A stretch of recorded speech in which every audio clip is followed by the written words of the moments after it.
Olá pessoal, o que pode ter acontecido nesse acidente no Canadá com um avião que tinha acabado de pousar e que virou de cabeça para baixo?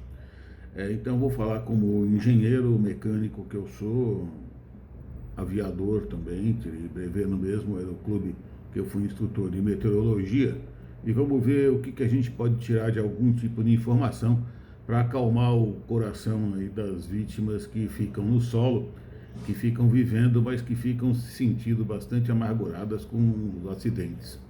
Bom, primeira coisa, eu vou tentar passar algumas imagens aqui que a gente conseguiu de uma filmagem. A filmagem não é muito boa, assim, não é muito nítida, mas ela dá uma ideia bem clara do que pode ter acontecido.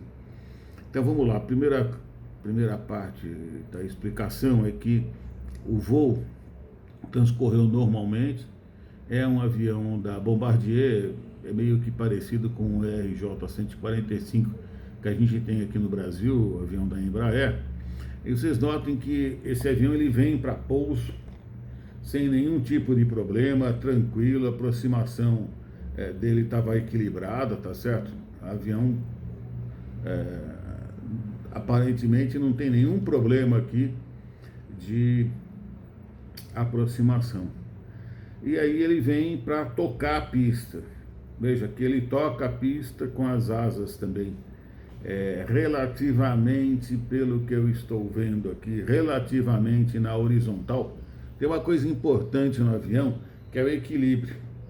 O avião, quando ele vem para pouso, ele vem de longe para pouso, porque ele tem que vir bastante equilibrado, numa rampa de descida que permita a ele pousar com tranquilidade. Então o avião ele não pode tocar o solo desequilibrado.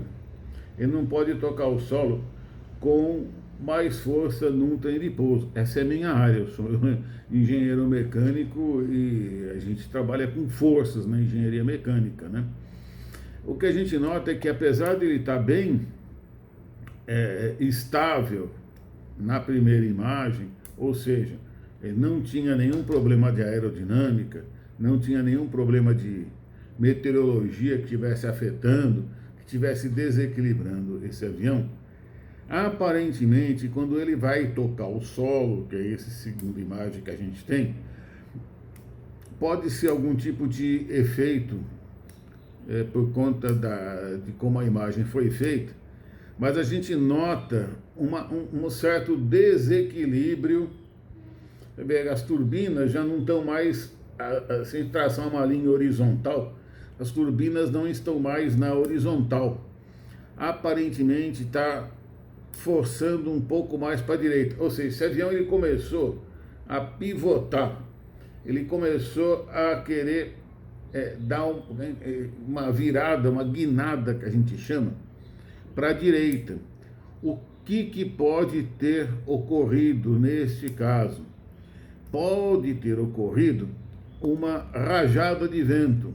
Normalmente, quando tem vento, a gente vem para pouso caranguejando, a gente vem de lado assim, ó, tá certo? A gente põe o nariz, o bico do avião mais para o lado onde vem o vento, para a gente compensar a força do vento que está fazendo a gente querer ir para um lado. Nesse caso, ele veio normalmente na final. O que pode ter acontecido? Veja bem, possível, tudo é possível. Estou colocando em termos de probabilidade. É provável, possível, tudo é possível. É provável que na hora que ele estivesse vindo para o solo, essas condições meteorológicas são meio críticas, né? Estava nevando, pode ser que estivesse no local algum tipo de rajada de vento.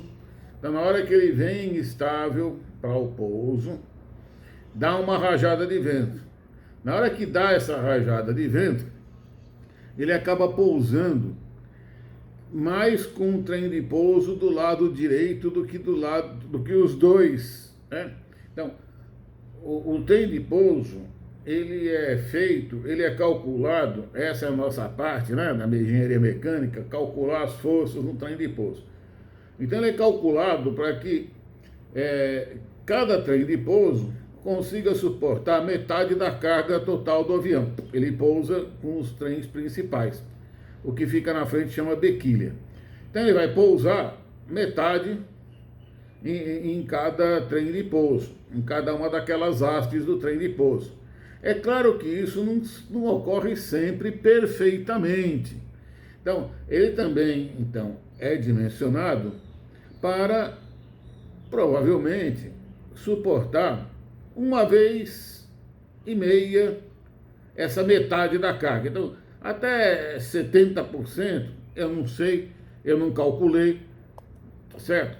Mas existe uma probabilidade que o trem de pouso ele consiga resistir tranquilamente a uma carga superior à metade. O ideal é que fosse metade em cada perna do trem de pouso, mas ele vai aí, 60% ele suporta, 70% ele suporta. O que acontece, o que pode ter acontecido, é que na hora dele pousar, ele já pousou desequilibrado, então já veio grande parte do peso do avião numa perna só do trem de pouso, e ele veio com um vento soprando. Esse vento fez com que ele pivotasse também, ele girasse, ao mesmo tempo que ele pousa com o trem de pouso, praticamente tendo que suportar todo o peso da aeronave, coisa que ele não vai suportar, com certeza, porque senão já imaginou o bitelão que seria cada perna do trem de pouso, né? Então ele é feito para suportar uma carga metade, mais do que a metade, vamos supor 70%. Então ele pousa, só que ele pousou só com uma perna do trem de pouso e não deu nem tempo de chegar à segunda perna do trem de pouso. Ele pivota porque estava ventando, estava tendo uma rajada de vento. E essa é a terceira imagem que a gente vai colocar aqui para vocês. Dá para ver que ele está com a asa esquerda levantada, com a asa direita quase tocando o solo. E eu suponho, a gente pode supor tudo, porque tudo é possível, mas existe uma grande probabilidade de, nesse momento, ter colapsado ou ter quebrado o trem de pouso direito.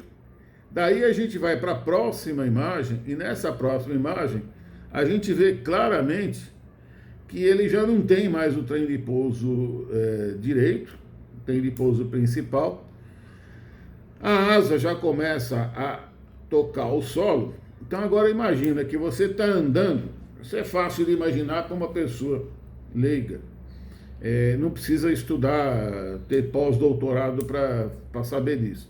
Você vem andando com uma bengala, né?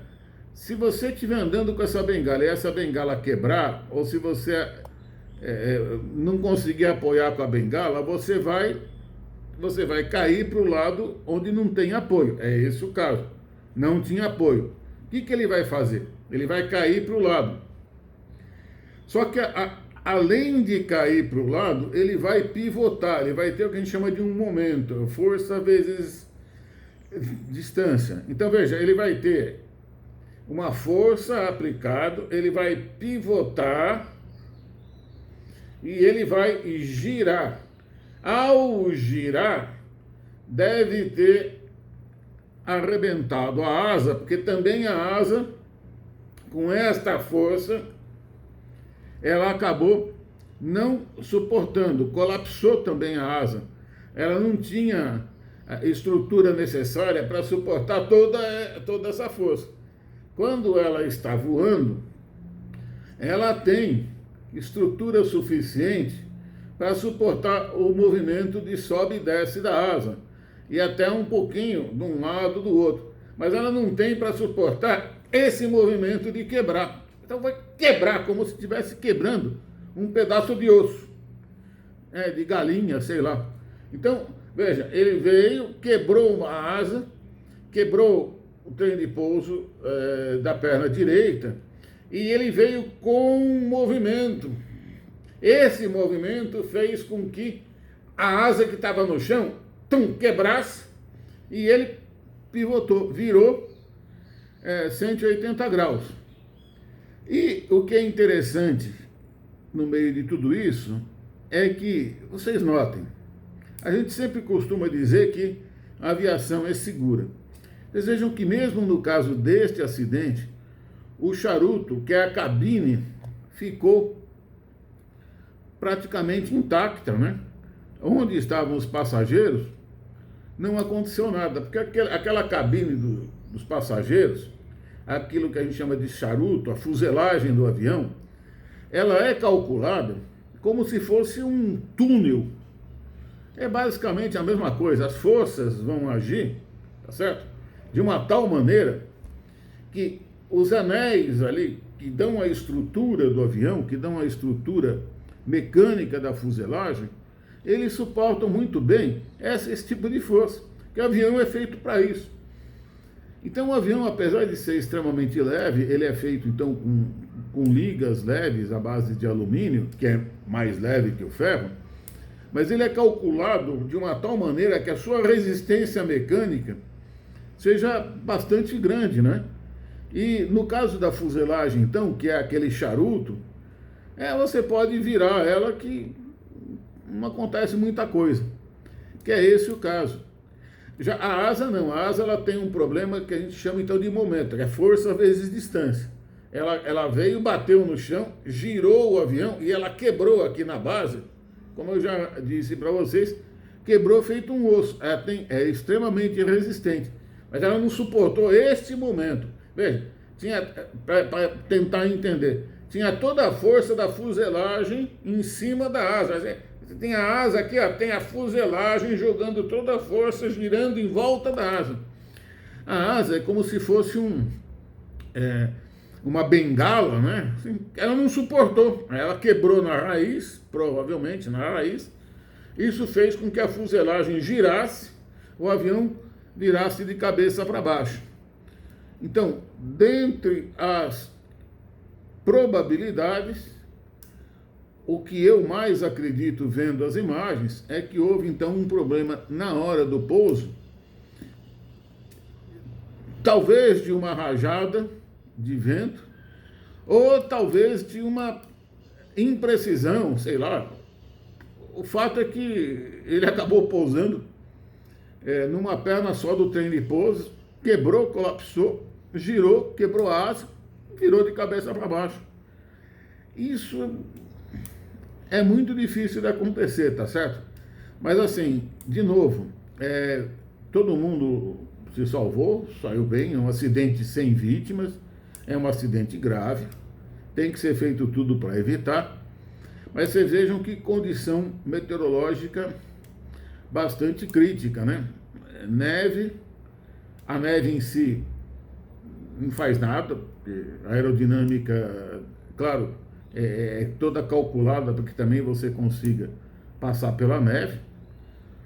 O problema é você não pousar com os dois trens de pouso exatamente, fazer o toque deles exatamente no mesmo momento, ou em momentos muito próximos.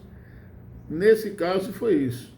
O avião não suportou ficar só com um trem de pouso, só com o trem de pouso da direita, então ele pivotou, torceu e acabou virando de cabeça para baixo, tá ok? Um abraço, então, até breve, até o próximo. Se inscreva no nosso canal, hein? Se inscreva para ter novidades de aviação a partir do ponto de vista da engenharia. Abraço, tchau, tchau.